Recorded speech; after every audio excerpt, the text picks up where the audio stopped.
موجه الاقوام آقام ابوالفضل مصفح الاسباب آقام ابوالفضل محول الاهوا آقام ابوالفضل معنی اما یجیب صاحب جاه و جلال آقام ابوالفضل هو شدید المحال آقام ابوالفضل هو سریع الحساب آقام ابوالفضل هو شدید العقاب آقام ابوالفضل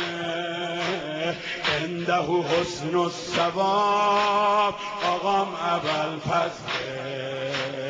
عنده ام الکتاب آقام ابوالفضل کاشف کل کروب آقام ابوالفضل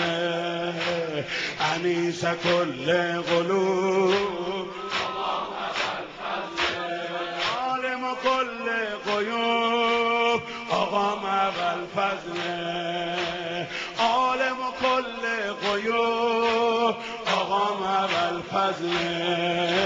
ساتر کل عیوب آقام ابوالفضل ساتر کل عیوب آقام ابوالفضل ذکر خدای جلیل آقام ابوالفضل امان للخائفین آقام ابوالفضل صریخ و مستصرخین آقام ابوالفضل مالک کل زمین آقام ابوالفضل مفرج المهموم آقام ابوالفضل منفس المهموم آقام ابوالفضل یا ناصر المظلوم آقام ابوالفضل اللهم يا من أجاب نوحا حين ناداه يا من كشف الضر عن أيوب في بلواه يا من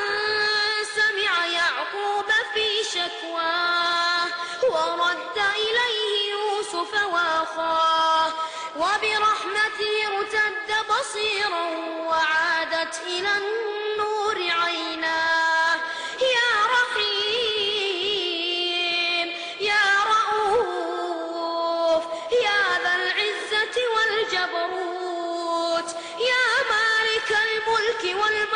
والملكوت يا من أمنت يونس في بطن الحوت يا من حفظت موسى في اليم والتابوت وطمأنت